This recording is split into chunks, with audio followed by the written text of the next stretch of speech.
தாய் தமிழ் உறவுகளுக்கு வணக்கம். தயவுசெய்து விஜய் ரசிகர்கள் சீமானுடைய வீடியோவை பாருங்கள் என்ற தலைப்பில் இந்த காணொளியை நாம் காண்கிறோம். அரசியல் அது மக்களுக்கான ஒரு ஆட்சியை தேர்ந்தெடுப்பதற்கான ஒரு போட்டி. இதுதான் அரசியல்.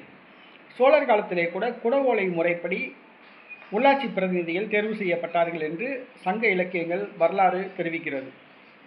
அதேபோன்று அந்த குடவோலை முறைப்படி தமிழகத்திலே இந்த தேர்தல் நடைபெறுகிறது. இந்த அரசியல் மக்களுக்கான அரசியல். அரசியல்வாதிகள் அனைவரும் மக்களுக்காக சேவை செய்வதாக அரசியலுக்கு வருகிறார்கள். ஆனால் உண்மையிலேயே மக்களுக்காக யார் சேவை செய்கிறார் என்பதை இந்த தொண்டர்களும் பொதுமக்களும் புரிந்து கொள்ளணும். மக்களுக்காக சேவை செய்கிறோம் அப்படின்னு சொல்லிட்டு வர்றவங்க ஆட்சிக்கு வந்த உடனே தமிழ்நாட்டு கஜானாவையே காலி பண்ணிடுறாங்க. இன்றைக்கி கருணாநிதி திருட்டு ரயில் ஏறி சென்னைக்கு வந்தவர். இன்றைக்கி அவங்க குடும்பம் இன்றைக்கி கருணாநிதி திமுக 26 ஆண்டு காலமாக திமுக தமிழ்நாட்டில் ஆட்சியில் இருந்திருக்கு. கருணாநிதி குடும்பத்தை சார்ந்த ஒவ்வொரு உறுப்பினர்கள் பேங்க் அக்கௌண்ட் அவர்களுடைய சொத்து மதிப்பு 1 லட்சம் கோடி. ஒவ்வொரு உறுப்பினருக்கும் 1 லட்சம் கோடி ரூபாய் சொத்து சேர்ந்திருக்கு. திருட்டு ரயில் ஏறி வந்த கருணாநிதி குடும்பத்தை சார்ந்த ஒவ்வொரு உறுப்பினர்களுக்கும் குடும்ப உறுப்பினர்களுக்கும் 1 லட்சம் கோடி ரூபாய் சொத்து இருக்குது. இப்போ மு.க. ஸ்டாலின்னா அவர் பேரில் 1 லட்சம் கோடி, அவங்க சம்சாரம் பேரில் 1 லட்சம் கோடி, உதயநிதி ஸ்டாலின் பேரில் 1 லட்சம் கோடி, உதயநிதியோட மனைவி பேரில் 1 லட்சம் கோடி, உதயநிதி மகன் பேரில் 1 லட்சம் கோடி. அதே மாதிரி கருணாநிதியோட மகன்கள் எத்தனை மகன்களோ, எத்தனை மருமகள்களோ, எத்தனை மகளோ, எத்தனை மகனோ, எத்தனை மருமகளோ, எத்தனை பேரம்பேத்திகளோ அவங்க பேரில் பூரா 1 லட்சம் கோடி ரூபாய் சொத்து இருக்குது ஒவ்வொருத்தவங்க பேர்லையும். அப்போ எப்படி இருக்கும் பாருங்கள். தமிழ்நாட்டோட கஜானாவையே சுரண்டிட்டாங்க. ஜெயலலிதா ஆட்சிக்கு வந்தாங்க, எம்ஜிஆர் ஆட்சிக்கு வந்தாங்க. இன்றைக்கி ஜெயலலிதாவை பயன்படுத்தி சசிகலா குடும்பம், சசிகலா, டிடிவி தினகரன், ஓபிஎஸ், எடப்பாடி பழனிசாமி இவங்களாம் கோடிக்கணக்கான சொத்துக்கள் கொள்ளையடிச்சிட்டாங்க. தமிழ்நாட்டு கஜானாவையே சுரண்டிட்டாங்க. இன்றைக்கி கேரளாவையும் தமிழ்நாட்டுக்கும் பாருங்கள். கேரளாவில் பாருங்கள் எவ்வளவு அழகான மலைகள், நீரூற்று, ஃபால்ஸ் எல்லாம் இருக்குது. ஆனால் இன்றைக்கி தமிழ்நாடு வறண்ட பூமியாக போச்சு. தமிழ்நாட்டில் இருக்க மலைகளை பூரா வெட்டி கேரளாவுக்கு கடத்துகிறாங்க. தமிழ்நாட்டில் இருக்க ஆற்று மணலை பூரா அடித்து இது பண்ணுறாங்க. தமிழ்நாட்டோட மக்களை பூரா வாழ்வாதாரத்தை பூரா கெடுத்து சீரழிச்சிட்டாங்க. ஏன்னா இவங்க மக்களுக்கான அரசியலை தமிழ்நாட்டில் திமுக அதிமுக எடுக்கலை. தங்களுடைய கொள்ளையடிக்கிற அந்த அரசியலை தான் எடுத்தாங்க. ஆட்சிக்கு வந்தாங்க, கஜானாவை காலி பண்ணிட்டாங்க, கோடி கோடியாக சொத்து சேர்த்துட்டாங்க. இதை பார்த்து வெகுண்டெழுந்து கட்சி ஆரம்பித்தவர் தான் செந்தமிழன் சீமான். ஒரு மாற்று அரசியலை முன்னெடுக்கிறார் சீமான். அதை புரிஞ்சுக்கணும். ஒரு மாற்று அரசியல். திமுக அதிமுக ரெண்டுமே ஒரு குளத்தில் ஊறின மட்டைகள், ஊழல் பெருச்சாளிகள். இவங்க கூட இருக்கிற அத்தனை கூட்டணி கட்சியும் ஊழல் பெருச்சாளி தான். திமுக கூட இருக்க காங்கிரஸ் கட்சி ஒரு ஊழல் பெருச்சாளி. விடுதலை சிறுத்தை கட்சி சொல்லவே வேணாம், அதில் இருக்க பூரா ஊழல் மன்னன், பணம் தின்னு கொட்டை ஓட்டவை. கம்யூனிஸ்ட் கட்சிக்காரங்க நல்லா இருந்தாங்க, அவங்களையும் இப்போ பெட்டி வாங்க ஆரம்பிச்சிட்டாங்க. மதிமுக சொல்ல வேணாம், அவன் திமுக கிட்ட அண்டிக்கிட்டு கோடிக்கணக்கான சொத்து சேர்த்துருக்கான். அதே போன்று திமுகவுடைய கூட்டணி கட்சிகள் மனிதநேய மக்கள் கட்சி, முஸ்லீம் லீக் கட்சி, கொங்கு நாடு மக்கள் கட்சி, தமிழக வாழ்வுரிமை கட்சி, அதிமுகவுடைய கூட்டணி கட்சிகளான பாரதிய ஜனதா கட்சி, பாட்டாளி மக்கள் கட்சி, தேமுதிக, புதிய தமிழகம், தமிழ் மாநில காங்கிரஸ், இது எல்லாமே ஊழல் கட்சிகள் தான். ஊழலுக்கும் இவங்களுக்கும் பிரிக்க முடியாது. ஊழலையும் இவங்களையும் அந்த அளவுக்கு பின்னி பிணைஞ்சவங்க.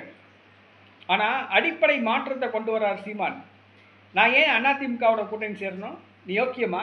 நீயே கொள்ளைக்காரன் தானே, உன்கிட்ட போய் கூட்டணி சேரணுமா? திமுகவை வீழ்த்தணுங்கிறக்காண்டி இன்னொரு கொள்ளைக்காரன்கிட்ட போய் கூட்டணி சேர முடியுமா? அதுதான் உண்மை. நாங்கள் என்றைக்கு இல்லாட்டினாலும் என்றைக்கு தனிச்சு தான் போட்டிடுவோம், ஆட்சி அமைப்போம் அப்படிங்கிறக்காண்டி சீமான் இன்றைக்கி இந்த கட்சி ஆரம்பிச்சிருக்காரு. என்றைக்கு ஆட்சி அதிகாரத்தை இந்த மக்கள் எங்கள் கையில் தராங்களோ அன்றைக்கு வரைக்கும் நாங்கள் தனித்து தான் போட்டி. ஆனால் இன்றைக்கி சீமான் மேலே அவதூறுகள் அள்ளி வீசுகிறாங்க. திரள் நிதி திருடன், சீமானின் இது திமுகவின் கைப்புலி, பிஜேபியோட பி டீம், பாலியல் பொறுக்கி அப்படின்லாம் சொல்கிறாங்க.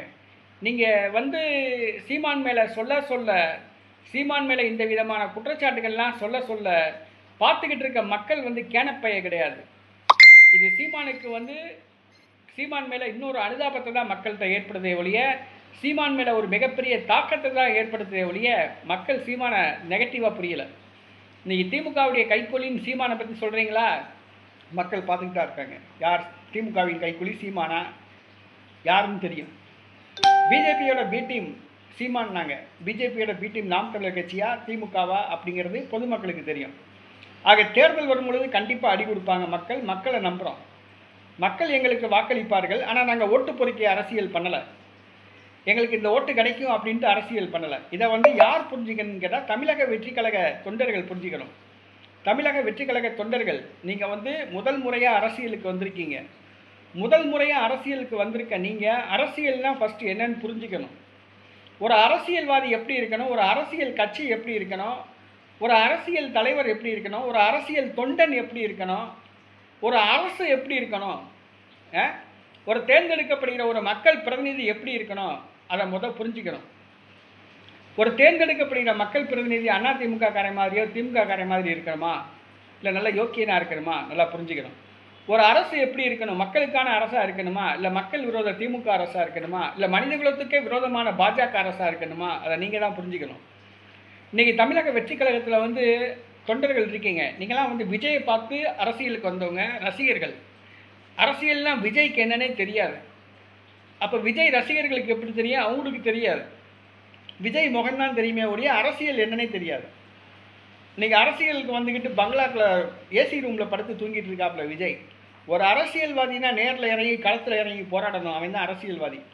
மக்களுக்காக வேண்டி போராடணும், அவன் தான் அரசியல்வாதி. சும்மா தண்ணி அடிச்சுட்டு ரூமில் படுத்துக்கிட்டு இருக்கவன்லாம் அரசியல்வாதி கிடையாது. இதை தமிழக வெற்றி கழக தொண்டர்கள் புரிஞ்சுக்கணும். இன்றைக்கி சீமான் பேசுகிறாப்புல, உங்கள் விஜய் பேசுகிறாப்புலையே, விஜய் பேசுனதை நீங்கள் திரைப்படங்களில் டயலாக தான் கேட்டிருப்பீங்க.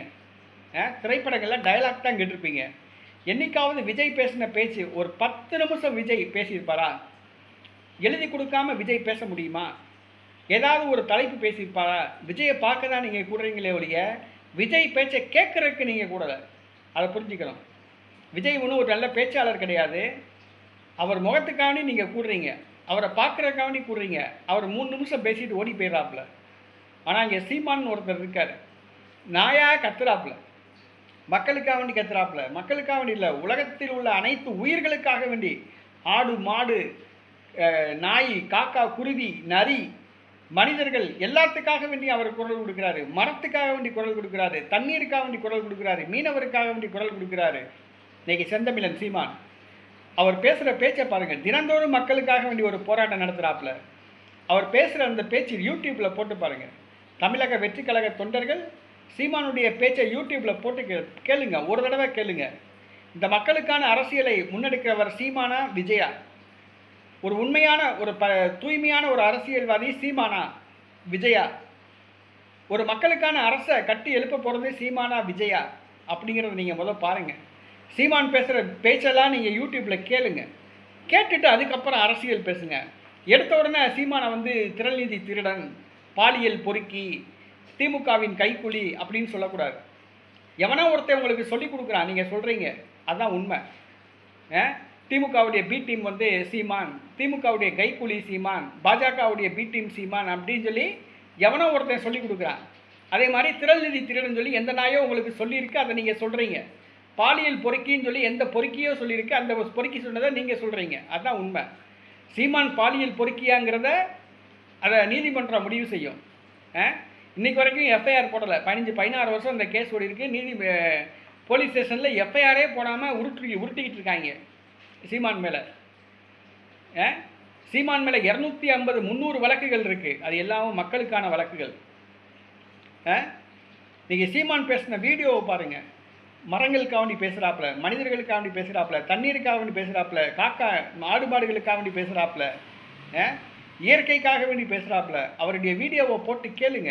கேட்டுட்டு அதுக்கப்புறம் இந்த தமிழ்நாட்டில் இந்த அரசியல்வாதி பரிசுத்தமான, உண்மையான, தூய்மையான, நேர்மையான, அப்பலுக்கற்ற ஒரு அரசியல்வாதி சீமானா விஜயா, இந்த மக்களுக்கானவன் சீமானா விஜயாங்கிறத நீங்கள் பேசுங்க. அதுக்கப்புறம் சீமான் கைக்குலியா, திமுகவின் கைக்குலியா, பாஜகவோட பி டீமா, திரள்நிதி திருடனா, பாலியல் பொறுக்கியாங்கிறத அப்புறம் பேசுங்க. முதல்ல சீமானுடைய வீடியோவை நீங்கள் போட்டு பாருங்கள். தமிழக வெற்றி கழக தொண்டர்கள், நீங்கள் வீடியோவை 1 வீடியோவோ 2 வீடியோவோ 10 வீடியோவோ பார்த்து நல்லா கேட்டுட்டு அதுக்கப்புறம் நீங்கள் விஜயா சீமானான்னு முடிவு பண்ணுங்கள்.